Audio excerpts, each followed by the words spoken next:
Welcome back दोस्तों। आपको ये फिगर तो याद होगी, ये वो फिगर है जो कि हम बार बार जिसकी तरफ लौटते रहते हैं। उसकी रीज़न ये है कि अब हम एक नया डेटा टाइप शुरू करने लगे हैं और उसका नाम है डिक्शनरीज। ठीक है, डिक्शनरी। खास बात ये है इस लेक्चर की कि वापस चलते हैं कुंभ के मेले में। ए 10 के इक्वल था, ये वेरिएबल था और ये हमारा डेटा था।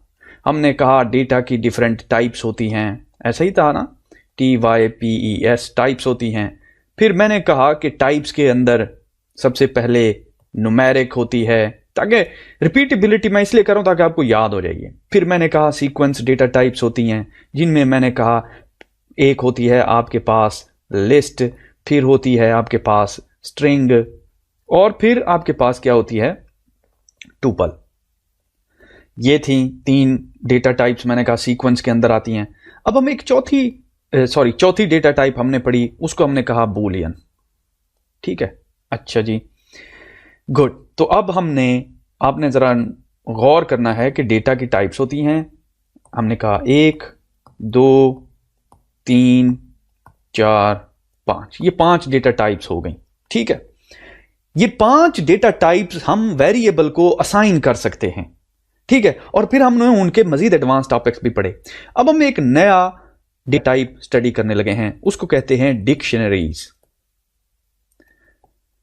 ठीक है, अब याद रहे जितने भी ये चाहे स्ट्रिंग हो चाहे टुपल हो, हम क्या करते थे कि हम इनकी इंडेक्सिंग कर सकते थे। ऐसा ही था ना कि अगर मैं लिस्ट ए डिफाइन करता था, लिस्ट अंडरस्कोर ए, तो मैं उसको कहता था कि 0 के ऊपर जो वैल्यू पड़ी हुई है वो मुझे रिटर्न करो या उसके ऊपर 1 असाइन कर दो।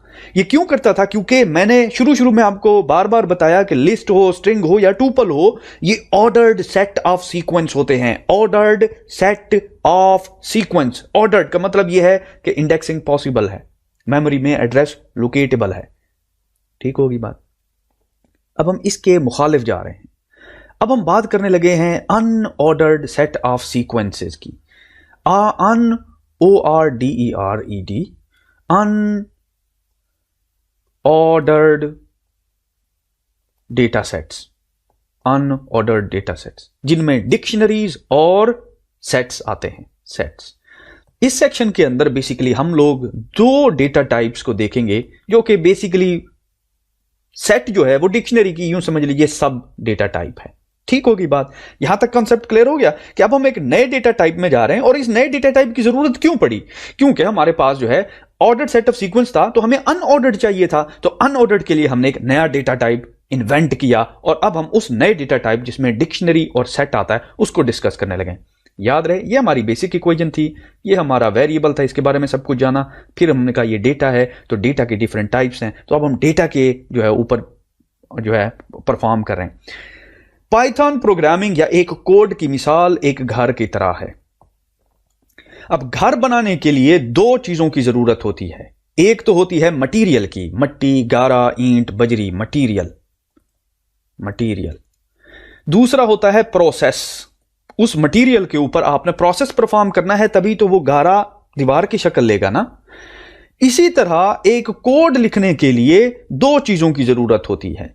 एक होता है डेटा, जो कि मटेरियल का इक्विवेलेंट है। अभी हम डेटा के बारे में जान रहे हैं। ठीक है, कि डेटा की कितनी टाइप्स होते हैं, कैसे कैसे किस्म के डेटाज होते हैं।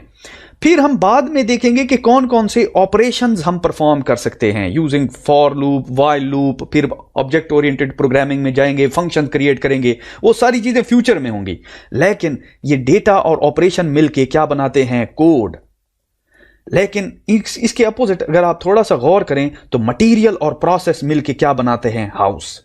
एक घर की मिसाल बता रहा हूं आपको। ठीक होगी बात। तो अभी हम डेटा के ऊपर हवर कर रहे हैं और डेटा में हम जा रहे हैं डिक्शनरीज के अंदर, क्योंकि डिक्शनरीज की जरूरत इसलिए पड़ी कि हमें अनऑर्डर्ड की जरूरत थी। ऑर्डर्ड तो हमारे पास ऑलरेडी 3 4 और 5 जो है ये पड़ी हुई हैं। ये वाली भी पड़ी हुई है, ये वाली भी।